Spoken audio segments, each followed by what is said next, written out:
I knew something was wrong the second I stepped onto the back edge of my property that morning. It wasn't the cold, or the wind, or even the silence. It was the shape. An enormous, unnatural silhouette rising through the fog where nothing should have been. For 16 years, that land had been untouched, clean, open. And now a mansion stood there like it had grown out of the soil overnight, towering, defiant, and absolutely illegal. I pulled in a slow breath, boots planted, jaw locked, watching the early light cut across steel beams that weren't there yesterday. Before we go any further, comment below. Where are you watching from right now? The smell of fresh lumber and concrete drifted across the field like an insult. Not a small structure, not a shed or patio, but a full multi-level mansion. Framed walls, exterior supports, and a roofline sharp enough to slice the horizon.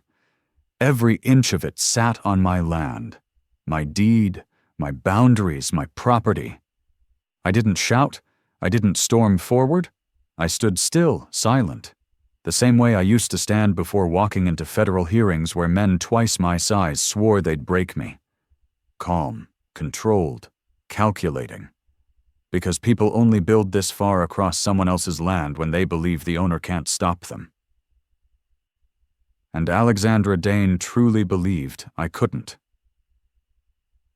This mansion, this monstrosity, had her signature all over it. She was the kind of HOA president suburbs whispered about like folklore, charismatic, polished, surgically composed, and addicted to power. She ran Rivercrest Estates like a kingdom she inherited rather than a neighborhood she volunteered to manage. Every violation, every vote, every rule rewrite. Her fingerprints were everywhere. And now she'd graduated from weaponizing newsletters to stealing land like it was a hobby. I walked the property line slowly, each step heavy in damp grass, each breath pulling the cold deeper into my lungs as the truth formed brick by brick in front of me. Someone had poured $100,000 worth of foundation on land Alexandra didn't own. Someone had driven machinery across my soil without permission. Someone had drilled, nailed, welded, and built an entire mansion, my land under their feet, while the HOA mailed me bogus letters about improper tree trimming and fence discoloration. They thought I was distracted. They thought I was alone. They thought I wouldn't fight. But that wasn't even the half of it. 3 months earlier, Alexandra had approached me with that practiced smile of hers, a smile stretched tight enough to hide the threat underneath. She talked about community cohesion, long-term development vision, and shared prosperity. Then casually asked if I'd consider selling a negligible portion of the far back acreage behind my house. That negligible portion was exactly where I was standing now, with her mansion sitting on top of it. I declined, politely, firmly, the way any landowner with an actual deed would. Alexandra blinked once, twice, as if I'd just said something personally offensive. Then she thanked me through clenched teeth and walked away. 2 days later, the violation notices started. First, unauthorized exterior equipment visible from the street. Then, non-compliant foliage uniformity. Then, failure to adhere to community tree line continuity. It was nonsense, all of it. I'd seen HOAs weaponize rules before. I spent 27 years as a federal surveyor watching petty tyrants try to use bylaws as scaffolding for their ego, but this was more calculated, more persistent, more personal. And now I was staring at the reason. I crouched near one of the concrete footings and brushed away a clump of dried mud. The rebar was thick, industrial grade, stamped with the initials of a contractor I recognized. Dane Property Services. Alexandra's cousin. The same cousin who somehow won every development contract in the last 5 HOA projects.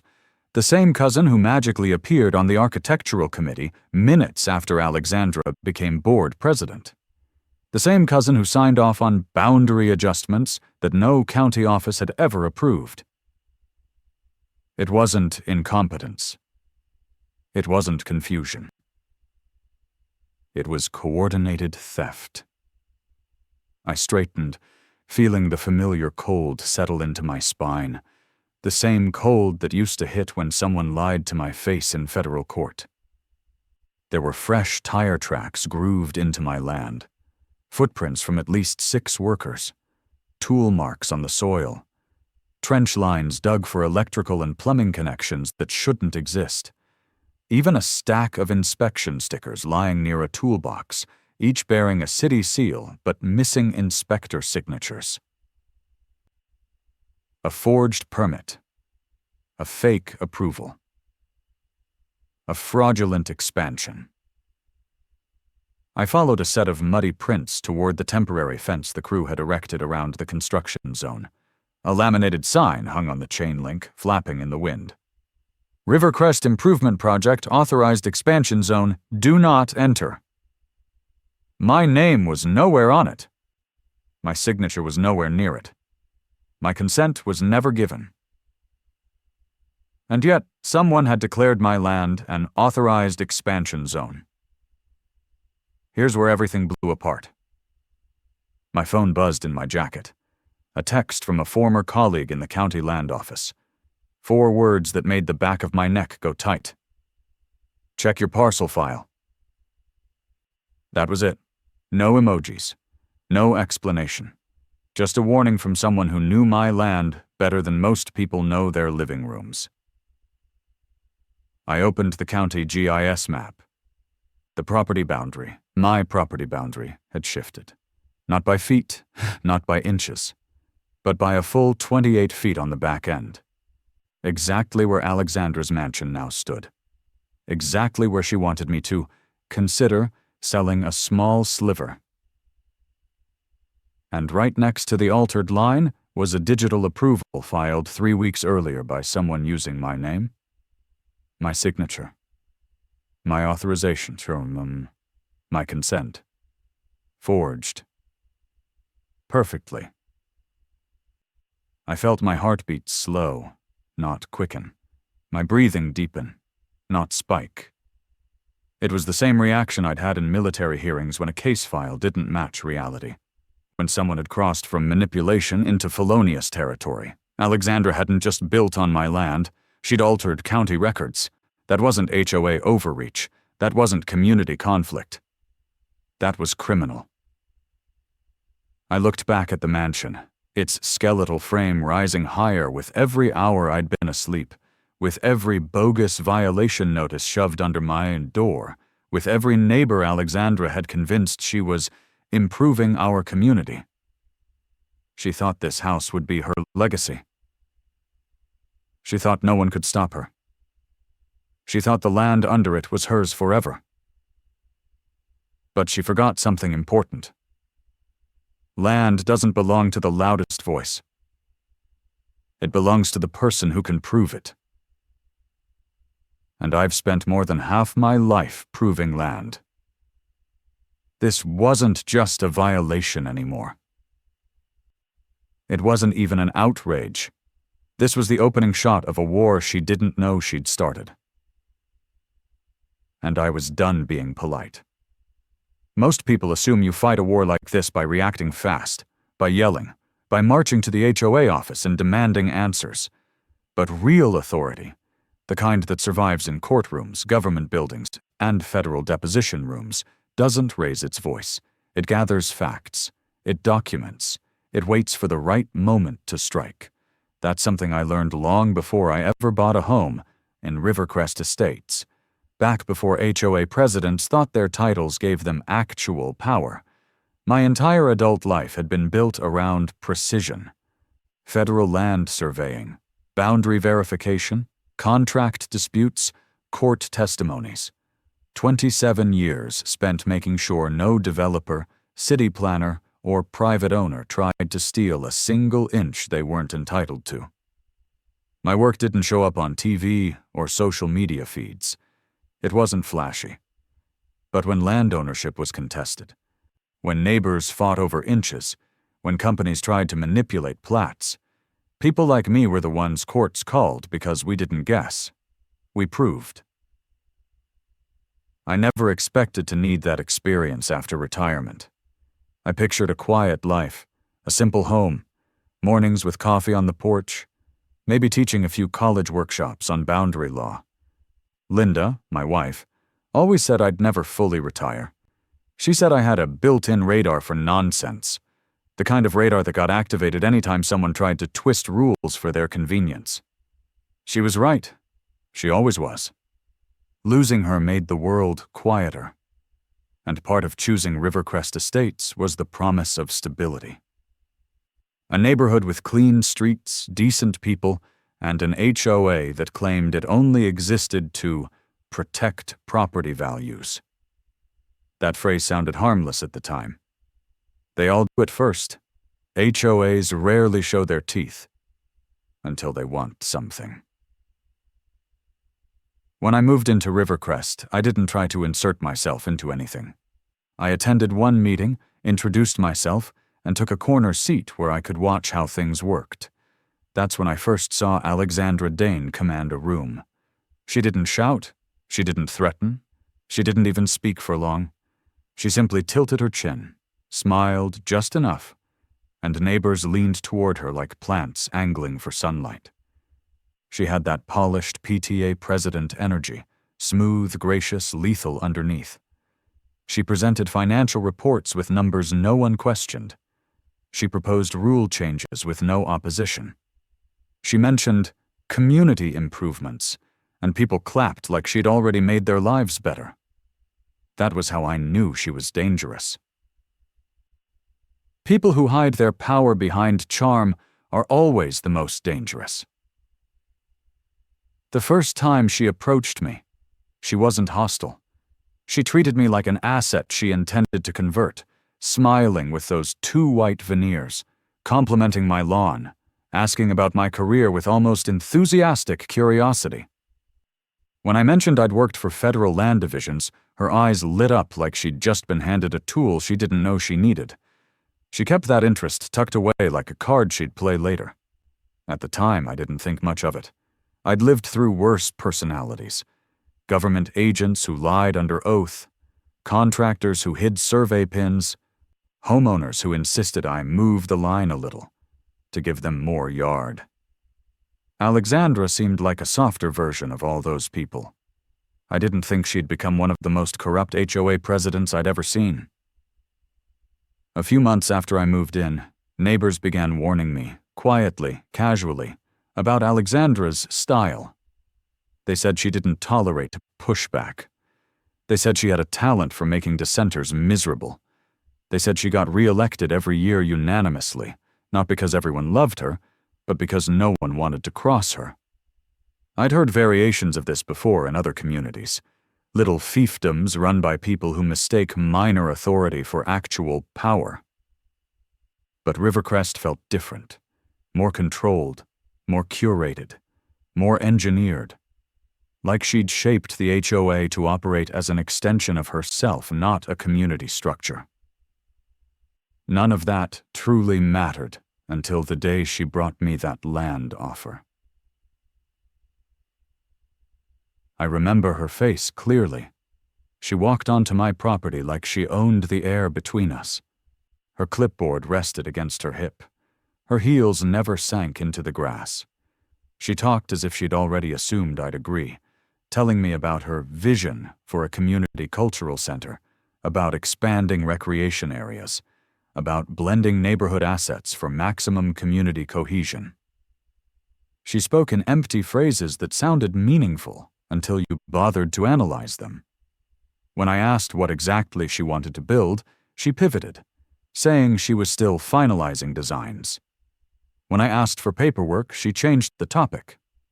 When I asked how much land she meant, she waved her hand dismissively, as if details were trivial formalities. That was the moment I knew she wasn't making a real offer. She was testing my compliance. And when I declined, her expression flickered, brief as a glitch in polished software. From that moment on, Rivercrest stopped feeling like a neighborhood and started feeling like a chessboard. The violations arrived. First thin, then sharp, then relentless. Each one more ridiculous than the last. Improperly aligned patio furniture, excessive mailbox shine, ambiguous fence board coloration. They were the kind of violations HOAs invent when they want to financially exhaust someone. The kind of violations you don't fight because fighting them drains your time, money, sanity. The kind you're meant to pay quietly so they can stack more. But I didn't fight them. I documented them. Because I'd learned a long time ago that tyrants always overplay their hand. They always escalate too far. And if you're patient, they eventually hand you all the evidence you need to destroy them. I remained polite in every interaction, responded promptly, signed every acknowledgement, never raised my voice, never showed anger. That's the trick. When someone expects resistance and you give them composure instead, they reveal their real motives much faster. And Alexandra revealed hers in the most spectacular way possible, by stealing my land outright and building a mansion on top of it. But before that happened, before construction crews ever touched my soil, there were signs.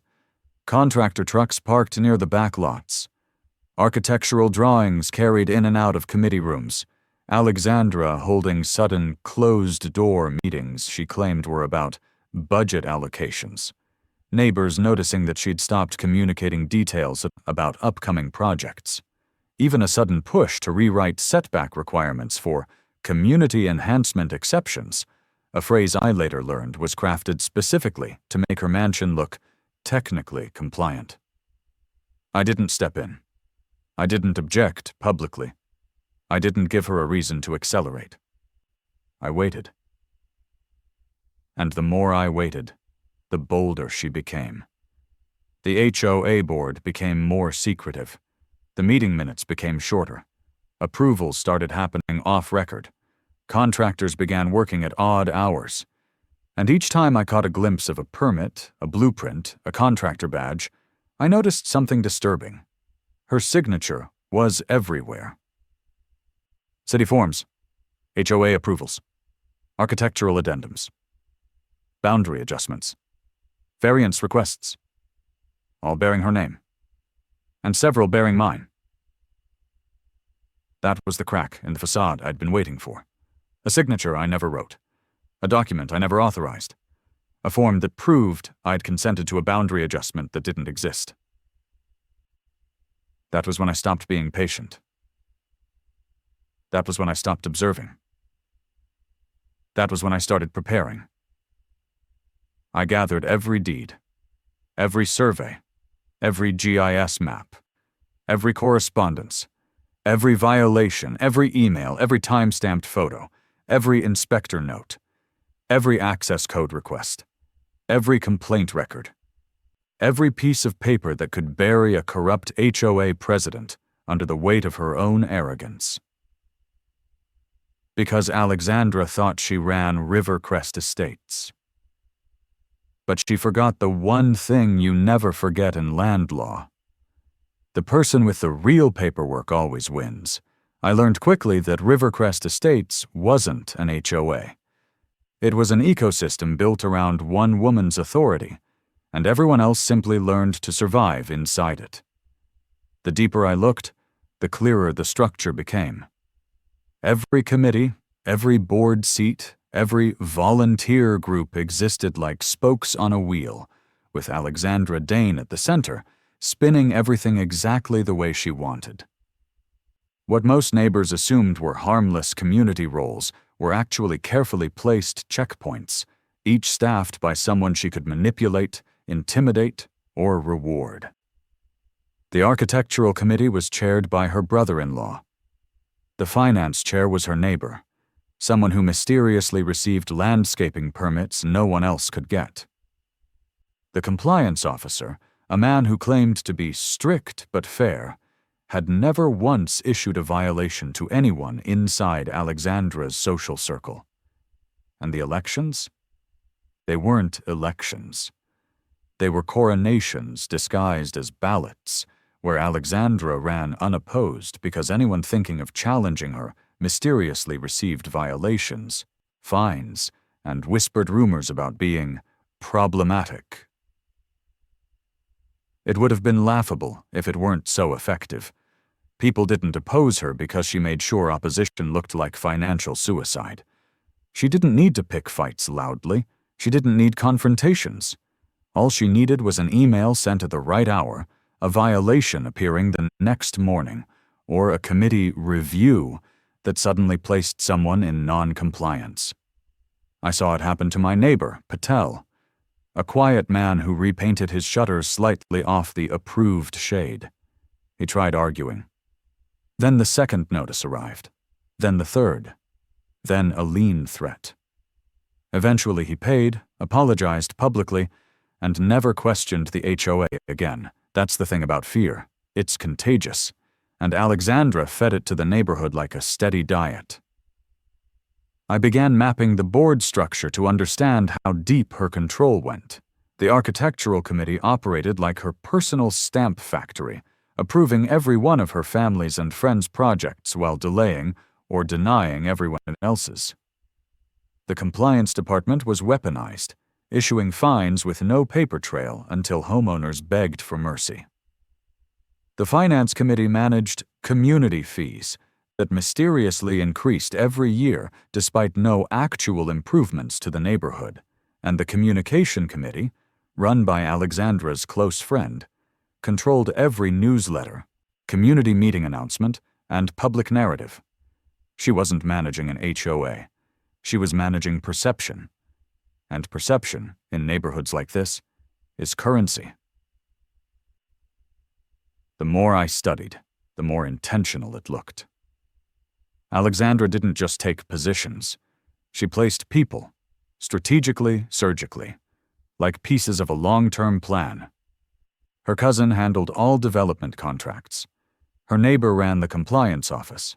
Her sister-in-law volunteered to be community liaison, meaning she controlled every homeowner complaint filed. It wasn't a coincidence. It was infrastructure, a hierarchy of loyalty built to protect her power and quietly punish dissent. And behind all of that structure was her mansion project, the crown jewel of her empire. I found out through back channels that she'd been planning it for nearly 2 years. Private blueprints, closed committee meetings, rule changes that seemed insignificant until you realized they formed the foundation for a massive land grab. First, she reduced the rear setback requirements. Then she added language about community-serving structures receiving expansion exceptions. Then she implemented a new, expedited approval process for projects deemed beneficial to property values. That phrase became her shield. Anytime someone questioned her, she slipped behind it and waited for them to tire themselves out. But here's where everything blew apart. Alexandra had approval power on every single committee involved in new construction: architectural, landscaping, development, community planning. That meant she controlled her own approvals. She vetoed objections. She signed off on variances. She even authorized her own inspections through a man she'd gone to high school with, a man several neighbors called Alexandra's rubber stamp. Once I saw how it all worked, I understood why no one dared challenge her. She'd built a structure where every path to resisting her led back to another arm of her influence. The corruption wasn't sloppy. It was sophisticated, hidden behind friendly emails, policy updates, and a mountain of complicated bylaws most homeowners never bothered reading. But I read them. I read all 86 pages. And once I understood how she reinforcements her rules, I realized something important. Alexandra wasn't just stealing my land. She'd been stealing opportunities, money, and fairness from this entire community for years. Wham! And she was doing it so smoothly that no one noticed. My own land dispute was simply the first time she went too far. The first time she crossed a boundary that could be measured objectively, mathematically, legally. And I was the wrong person to try that with. But before I could win anything, I had to dismantle the structure around her, because Alexandra never acted alone. She always had someone ready to defend her, someone ready to rewrite history, someone ready to twist community perception in her favor. So I didn't just collect evidence of the mansion encroachment. I collected everything. Committee emails, minutes from closed meetings, variance approvals, violation patterns, contractor assignments, permit timelines. The deeper I dug, the more the pattern emerged. Alexandra didn't make mistakes. She made moves. A neighbor confirmed what I had begun to suspect. Alexandra kept a private list of cooperative homeowners and problem homeowners. The cooperative ones received expedited approvals, lenient fines, and holiday invitations. The problematic ones, those who asked too many questions or didn't comply quickly, were quietly punished. Delayed permits, steep fines, negative rumors, lost community support. She didn't need to raise her voice to crush someone. All she needed was a committee vote she already controlled. Then there was the most damning thing. The secret Development Expansion Subcommittee, a group that didn't appear in any HOA public records but held meetings inside Alexandra's home. 3 neighbors quietly told me about it. That subcommittee reviewed her mansion plans before the rest of the board even knew there were plans. They made sure her project had unanimous support before it ever reached the official agenda. They pre-approved construction months before she ever attempted to acquire my land. When I realized this, my anger shifted into strategy. There was no point in confronting her or debating her. She would lie. The committee would defend her. The board would validate her. I had to dismantle the entire structure, brick by brick, until she was alone in her corruption. Only then would she be vulnerable. Only then would the truth matter. That's when I understood the real scale of what Alexandra had built, and the scale of what I was about to destroy. The morning I began my technical deep dive, the air felt different, heavier, charged, like the moment before a storm breaks open. I stood at my kitchen table surrounded by documents, maps, plat books, and printed emails that formed the skeleton of something far bigger than a property dispute. This wasn't about one mansion. This was about a system Alexandra engineered to protect herself at every turn. And if I was going to beat her, I needed evidence she couldn't rewrite, approvals she couldn't forge, and documents she couldn't manipulate with charming speeches and fake sincerity.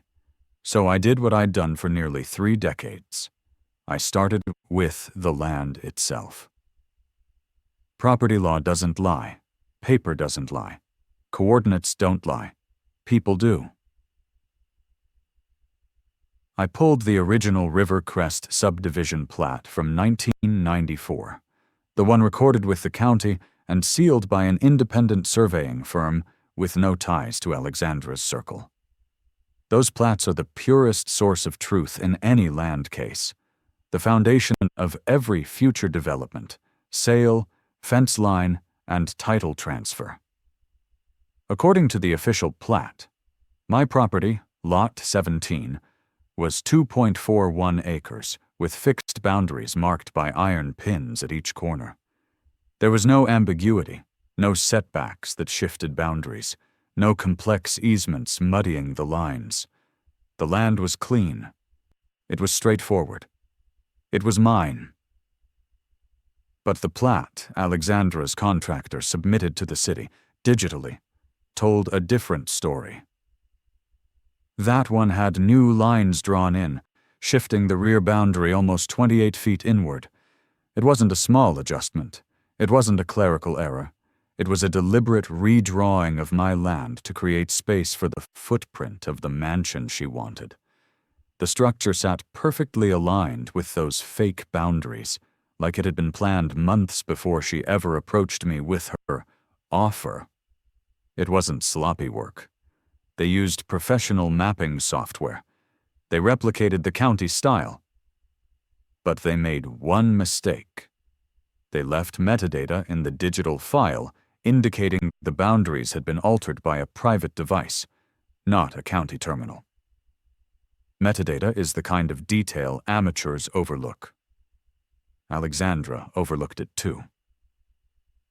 My hands tightened when I saw the timestamp. It matched the date of a closed HOA planning meeting she claimed was about community holiday events. While neighbors baked cookies and decorated wreaths, she forged boundaries under the guise of Christmas spirit. And the city had rubber-stamped it because her cousin's name appeared as the project surveyor of record. But here's where everything blew apart.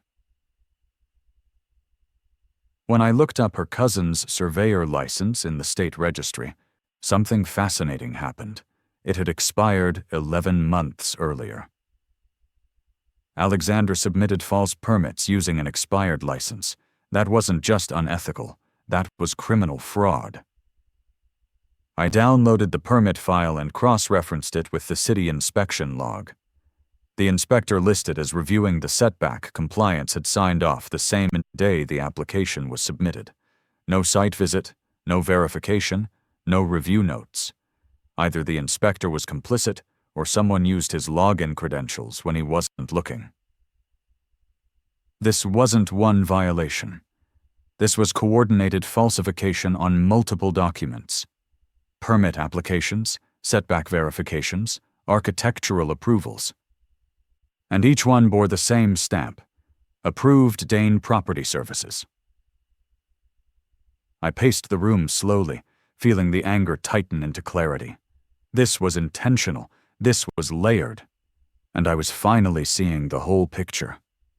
I walked out to the back acreage with a measuring chain, my Trimble GPS unit, and the kind of quiet composure that only comes from knowing the truth is about to expose someone who thought they were untouchable.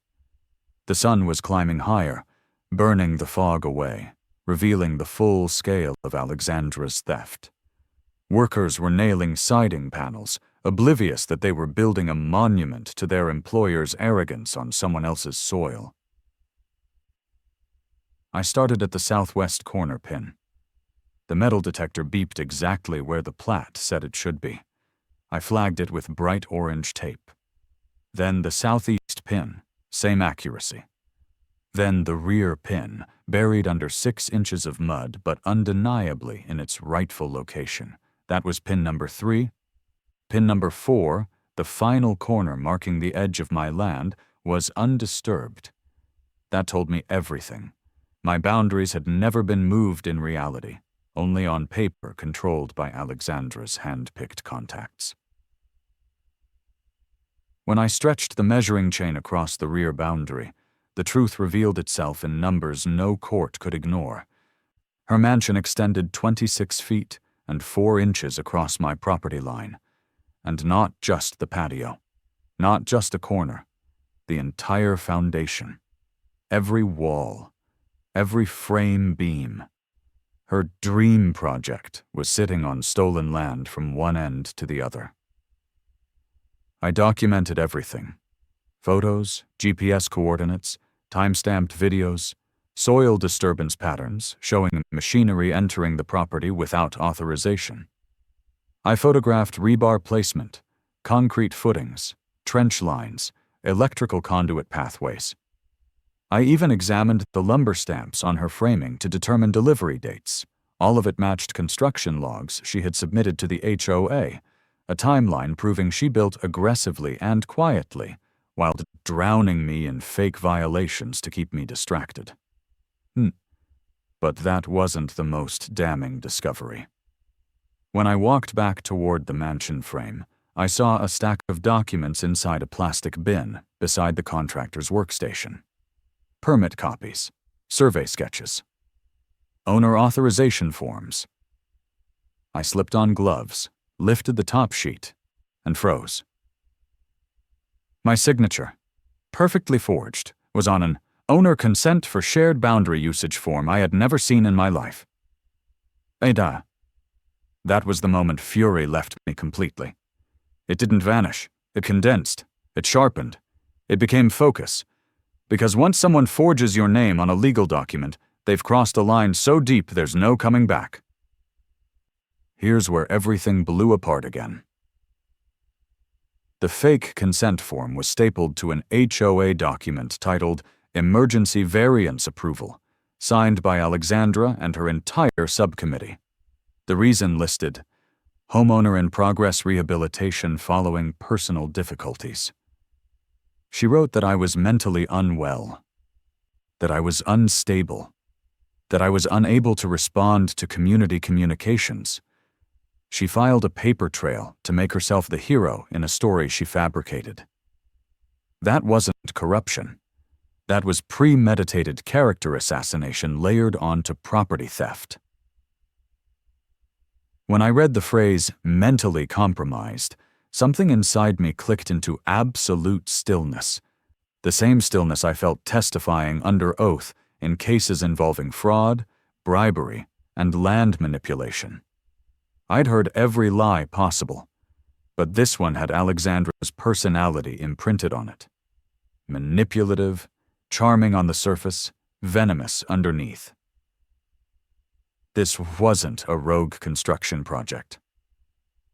This was a coordinated takeover. This was an HOA president rewriting legal reality. This was a woman trying to erase my rights by erasing my credibility. I packed everything into an evidence folder. Then I called someone who understood exactly how to dismantle conspiracies like this, an attorney who specialized in land disputes and had spent years dealing with corrupt boards. Soon. The moment she heard Alexandra's name, she said a single sentence that told me everything. You're not the first person she's tried to erase, but you might be the first one capable of stopping her. The discovery phase was over. Now it was time for escalation. The moment my attorney, Caroline Mercer, saw the forged consent form, her expression shifted from interest to lethal focus. She was the kind of lawyer HOA boards whispered about in courthouse hallways, calm, methodical, and merciless when someone handed her evidence of fraud. She didn't waste time with shock. She didn't gasp or fumble. She simply slid the forged document across the table with 2 fingers and said, "We're going to bury her with this." The plan unfolded quickly.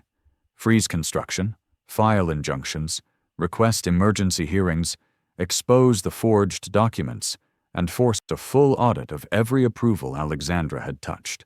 But Alexandra wasn't the type to sit quietly while her empire cracked. She struck first, fast and dirty. The next morning, I walked outside to find 3 new violation notices taped to my door, not placed inside my mailbox like normal, but taped boldly across the wood, angled so anyone walking past would see them. Unauthorized storage structure. Aggressive behavior toward HOA officials. Unapproved survey activity. The irony that she was accusing me of unauthorized structures while building a mansion on my property would have been funny if it weren't so predictable. Alexandra didn't care about truth. She cared about optics. She needed a narrative before mine reached the community. The story of a troubled resident harassing workers and obstructing community improvements. She wanted the neighborhood to look at me and see instability, because if she controlled the narrative, she controlled the sympathy, and sympathy was currency in HOA battles. Within hours, her campaign escalated. A mass email was sent to the neighborhood titled Urgent Community Safety Notice, warning residents that an individual has been disrupting authorized construction crews and displaying unpredictable behavior. She never used my name, but she didn't have to. Rivercrest was small. Everybody knew. The timing was intentional. She was planting doubt before my evidence surfaced, poisoning the well before I could draw water from it. But she didn't expect me to be prepared. She didn't expect me to save every document, every email, every timestamp, every photograph with the discipline of someone who spent decades preparing for depositions. And she definitely didn't expect me to have a lawyer who understood how fast escalation needed to happen. Caroline filed for an emergency restraining order against further construction. Less than 24 hours later, a county sheriff's truck rolled up the street and stopped right outside the construction zone. Workers froze mid-hammer. The foreman looked confused as the deputy walked toward him with a clipboard. I watched from a distance, arms crossed, expression steady, as the sheriff handed the stop work order directly into the foreman's hands. The crew shut down power tools instantly. The site went silent. It was the first crack in Alexandra's control. Visible, public, undeniable. But that wasn't even the half of it.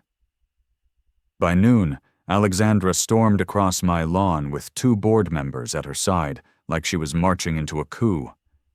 Her heels stabbed the grass. Her eyes were knives. She didn't knock. She didn't greet. She started with a sentence designed to intimidate. "You have made a massive mistake." I opened the door calmly. The way you do when you know the truth weighs more than any threat someone can throw at you. She stepped closer, invading my space with the confidence of someone used to winning, used to dominating, used to bending people with her tone alone. "You're obstructing a legally approved community project," she said. "The board will be taking immediate action." Her voice carried for the benefit of the neighbors she knew were peeking through blinds. I kept my expression neutral and replied, "Your project is sitting on my land." That made her blink, but only for half a heartbeat. Then she smiled, a thin, weaponized smile, and said, "Boundary confusion happens. You're not a licensed surveyor anymore. Don't embarrass yourself by pretending otherwise." She expected me to crumble. She expected me to argue emotionally. Oh, she expected me to give her something she could twist. But I had spent years testifying against people who thought confidence could outrun evidence. I simply handed her a copy of the forged consent form. "You signed this," I said, "and you forged my signature."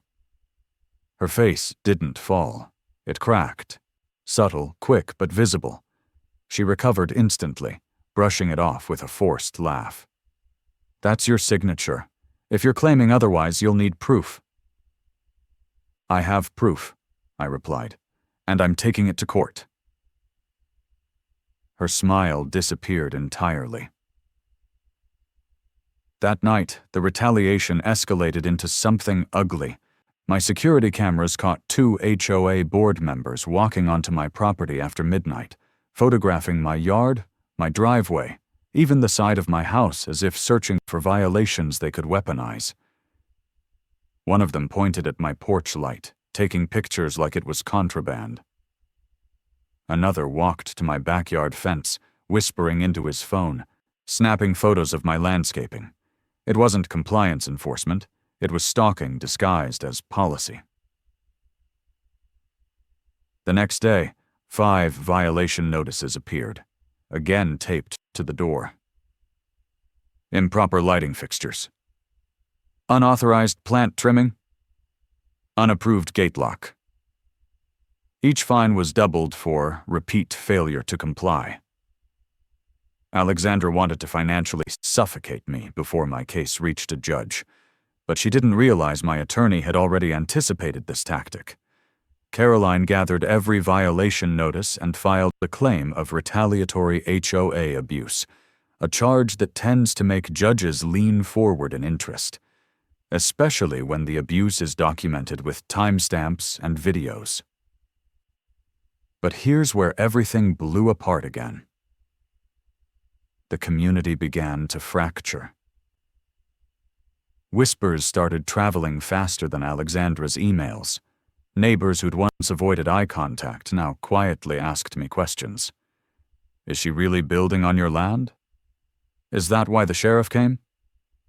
Did she actually forge something? People had seen the stop works order. They'd seen Alexandra screaming at workers. They'd seen board members sneaking around my property at night. And doubt spreads like wildfire in neighborhoods where fear once ruled.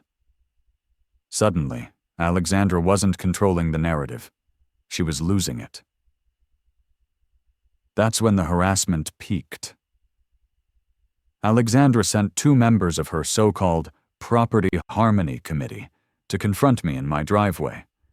They arrived with clipboards, sour expressions, and the fake authority of people who mistake paperwork for power. They accused me of creating unnecessary community tension, of inciting division, of threatening the peaceful atmosphere of Rivercrest. They spoke loudly, intentionally loud, so other neighbors would hear. They framed my legal defense as emotional instability, my evidence as paranoia, my concerns as personal attacks against a devoted community volunteer. Their voices rose. Mine didn't. I simply raised my phone and recorded everything, their tone, their words, their intimidation attempt. And when one of them threatened to escalate to foreclosure discussions, Caroline filed a second retaliation claim that same afternoon. By evening, Alexandra realized intimidation wasn't working, so she switched to panic. She emailed the entire neighborhood accusing me of fabricating grievances, endangering workers, and misleading legal authorities, all claims that unravel instantly once a judge sees forged signatures and shifting plat boundaries. The email was her most desperate move yet, ending with the dramatic plea for unity. Rivercrest must not allow one disgruntled resident to tear down what we've built together. She meant herself. She meant her empire. She meant her control. But the more she tried to tighten her grip, the more everything slipped. Because once a neighborhood sees the sheriff stop construction, sees HOA board members sneaking around at night, sees a mansion built where it doesn't belong, the illusion breaks. And no email can fix that. And that was the moment I realized Alexandra wasn't preparing to fight me in court. She was preparing to survive me. The day Caroline filed our first lawsuit, the temperature in Rivercrest shifted like something alive had stirred under the pavement. You could feel the change in the air. Neighbors lingering longer at the windows, conversations cutting off when I passed. Board members moving with a stiffness that wasn't there before. Alexandra had spent years building a fortress of committees, fake approvals, and loyalists. But one legal filing cracked through all of it like a hammer against glass. Because this wasn't a complaint. It wasn't a warning. It was a lawsuit carrying allegations no HOA president wants attached to their name. Fraudulent permits, forged signatures, falsified boundary records, intentional property encroachment, retaliatory enforcement, and abuse of HOA authority. And once something like that hits the court system, it becomes part of a public record Alexandra could no longer manipulate. Caroline moved like a surgeon dissecting a tumor. She contacted the county survey office and pulled every official map, every recorded plat, every digital edit linked to my parcel. The county tech specialist reviewed the metadata from Alexandra's updated boundary submission and confirmed exactly what she feared we'd discover. The edits originated from a private device using a non-government login. That alone was enough for an investigation. But then the tech pulled access logs and found something worse.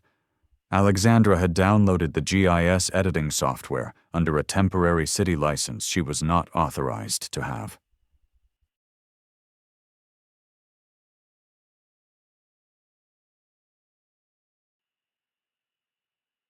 Licensed professionals. That crossed the line from HOA misconduct into felony territory. Caroline forwarded that confirmation to the county attorney's office. Within 24 hours, an investigator called me, requesting the forged signature, the fake variants, and the inspection logs that carried dates matching no site visits. When an investigator calls you first, not the HOA president, it tells you everything about where the case is heading.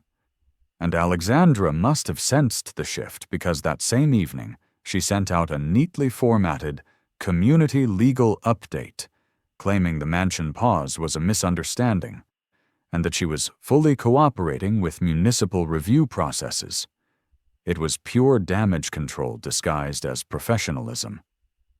But her controlled tone couldn't hide the panic sitting between every single line. Here's where everything blew apart.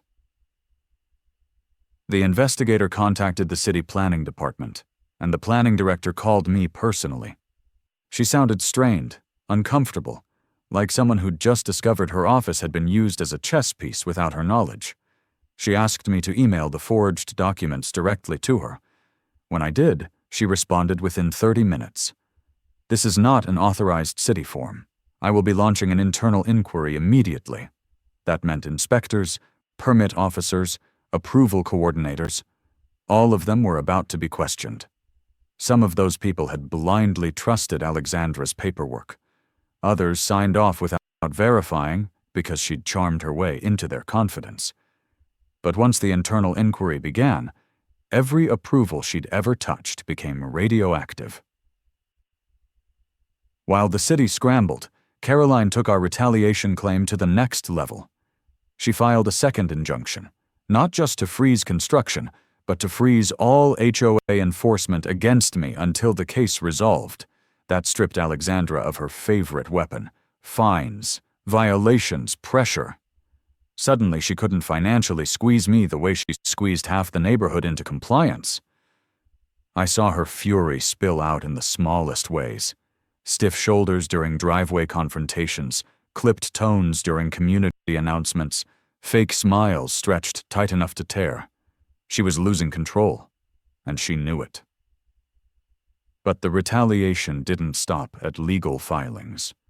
Caroline wanted to dismantle Alexandra's whole support structure: the committees, the fake approvals, the secret meetings. So she subpoenaed the HOA's internal communications: emails, group chats, meeting logs, recorded calls. Alexandra fought it, of course. She claimed confidentiality. She claimed protected board discussions. She claimed privileged documents. But judges don't grant privilege when fraud is alleged. Within a week, the HOA board received notice. They had 10 days to produce every internal communication related to property approvals, boundary adjustments, and enforcement actions against me. That's when the board fractured. One board member, a man who'd always looked uncomfortable carrying out Alexandra's orders, approached me in the parking lot of the community center. His voice was low, shaky. He told me Alexandra had forced the board to sign approvals without giving them full documents. He said she handled all variances privately and merely informed them afterward. He said she'd dismissed their objections, warning that too much questioning creates community instability. And then he pulled out something devastating: a chain of emails where Alexandra explicitly stated, "He will break if we pressure him enough." She meant me. My attorney nearly smiled when she read it. That email wasn't just unprofessional. It was evidence of intentional emotional pressure. A form of HOA misconduct courts take seriously. Caroline added it to our retaliation claim and sent it to the investigator. That was the moment everything started accelerating. City inspectors arrived unannounced at the construction site 2 days later. 3 trucks pulled up. 4 inspectors stepped out. They shut the gate, scanned the site, photographed everything, and demanded permit originals from the foreman. He didn't have them. He had photocopies, cheap ones, with Alexandra's signature and a permit ID number the inspectors didn't recognize. I watched from my porch as one inspector shook his head and muttered something to the lead officer. Whatever it wasn't good for Alexandra. Odd, but here's where everything detonated. The inspectors contacted the city attorney's office. The city attorney contacted the county DA. The DA contacted the state licensing board. In less than 72 hours, Alexandra's cousin, the so-called surveyor, had his home and business visited by officials investigating fraudulent professional activity. His expired license wasn't a small oversight. It was grounds for criminal charges in itself, once tied to an illegal project. Alexandra's house of cards wasn't collapsing floor by floor. It was falling straight down in a single brutal drop. Meanwhile, Caroline filed a quiet title action asking the court to award me full ownership of the mansion's improvements under accession law. The filing landed on Alexandra's attorney's desk like a grenade. Within hours, Alexandra showed up at my yard, eyes wild, posture rattled, the facade gone. She accused me of destroying her dreams, sabotaging community progress, ruining her reputation. She tried emotional appeals, threats, shifting blame, everything short of admitting fault. But none of it mattered anymore. The system she controlled was no longer under her control. The HOA's insurance carrier contacted the board. They warned that they would not cover damages resulting from fraudulent approvals. That meant Alexandra was personally liable. And when HOA presidents face personal liability, everything changes. Within days, 3 board members resigned, claiming they had been misled. Neighbors who once worshipped her now avoided her. Some whispered apologies to me. Some offered to testify. Some admitted she'd bullied them too. She wasn't president of Rivercrest Estates anymore. She was the neighborhood's biggest liability. Expert retaliation wasn't about anger. It wasn't about revenge. It was about strategy. Methodical, calculated, undeniable. Every document, every signature, every forgery, every manipulation was now being reviewed by people far more powerful than she ever expected. She built a mansion on my land. Now I was building a case that would take everything from her. The courtroom was colder than I expected. Not physically, emotionally. The kind of cold that settles when truth is about to collide with the lies someone spent years constructing. Alexandra sat at the defendant's table in a charcoal suit that probably cost more than some people's mortgage payments. Her posture was straight, almost painfully straight, like she believed if she held herself upright enough, she could hold her entire collapsing world upright with her. Her attorney sat beside her, flipping through documents that had already doomed them before the hearing even began. Every page was a reminder that their strategy wasn't to win, it was to survive. I entered quietly, carrying a single box of evidence. Unlike Alexandra's team, I didn't need binders stacked to the ceiling. I didn't need color-coded tabs or dramatic presentations. Everything I had was simple, factual, irrefutable. Plats, coordinates, timestamps, forged signatures, city responses, inspector reports, board resignation emails, and the stop work order that started the avalanche. When I sat beside Caroline, she leaned over and whispered the sentence she only said when she knew a case was already won. She has no idea how badly this is about to go for her. When the judge arrived, gray-haired, sharp-eyed, and already irritated by the weight of the case, He asked both sides if they were prepared to proceed. Alexandra's attorney began with a rehearsed speech about misunderstood intentions and administrative complications. He blamed survey discrepancies. He blamed outdated maps. He blamed contractor confusion. He tried to spin the mansion as a community asset, claiming it was meant to benefit Rivercrest through shared spaces and social engagement. It was a fantasy, poorly written, poorly delivered, poorly received. The judge didn't interrupt him. He simply listened with the expression of a man counting each lie like chess pieces being sacrificed in a doomed opening. Then Caroline stood. Her voice didn't rise. It didn't need to. She laid out the facts in the tone of a surgeon presenting results that left no room for argument. She showed the original subdivision plat, unchanged since 1994. She showed the GPS readings. She showed the photographs of construction sitting 26 feet onto my land. She showed the forged consent form, highlighting the signature that did not match mine in any legal, visual, or biometric capacity. Then she projected the metadata from Alexandra's falsified boundary file, proving it came from a private device. The judge leaned forward. He didn't need to ask questions. The documents answered all of them. When Caroline unveiled the chain of HOA emails, especially the one where Alexandra wrote, "He will break if we pressure him enough," the entire courtroom shifted. Even Alexandra's attorney paused mid-note, staring at the screen like he'd never seen that message before. "Some lies can be explained. Not that one. Not the one that reveals intent." The judge turned slowly toward Alexandra. "Do you deny authoring this email?" he asked. She swallowed hard. Her throat bobbed. For the first time since this nightmare began, she didn't have a polished response ready. She looked at her attorney.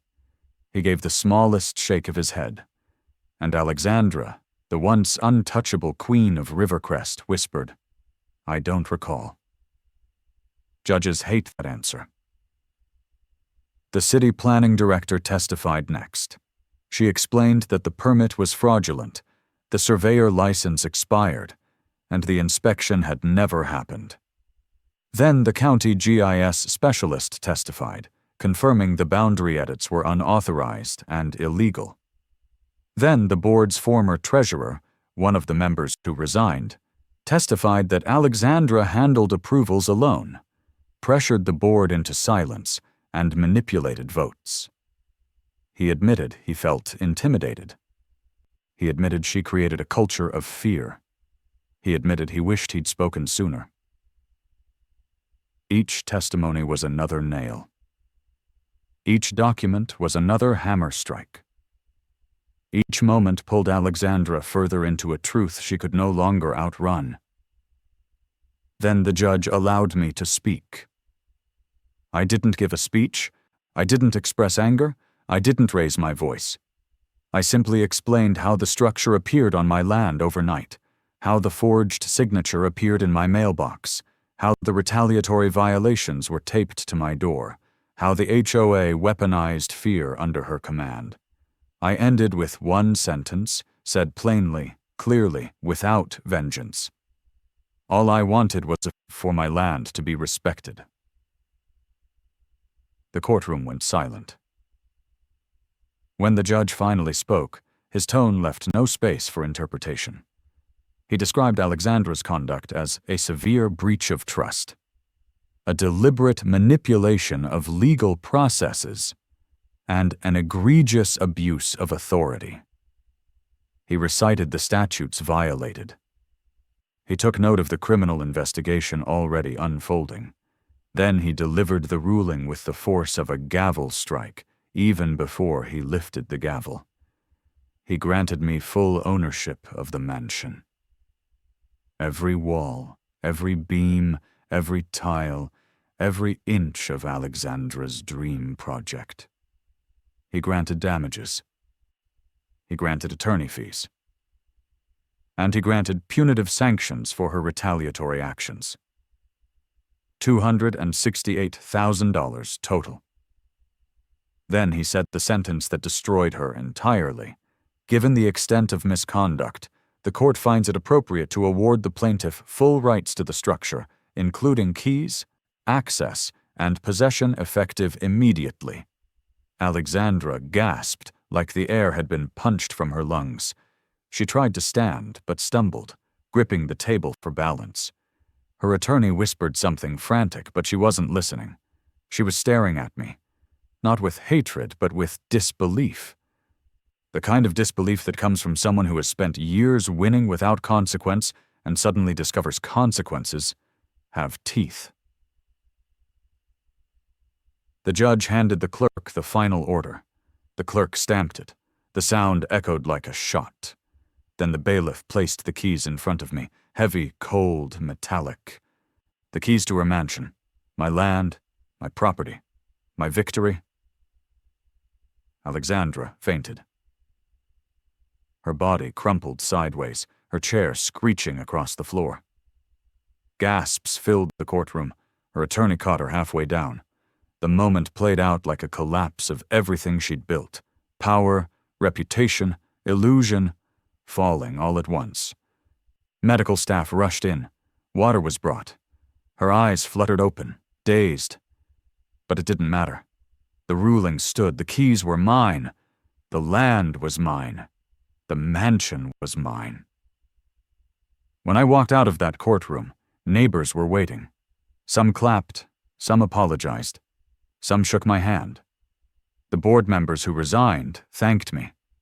A few confessed they'd been scared to ever confront her. They said the neighborhood felt different now, lighter, freer, like a fog lifting. Taut.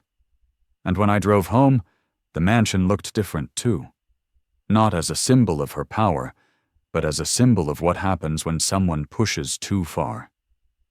Alexandra had built that mansion to elevate herself above everyone else, but instead, it became the monument to her downfall. Sometimes justice doesn't arrive quietly. Sometimes it arrives with a gavel, a ruling, and a set of keys handed to the person who refused to break.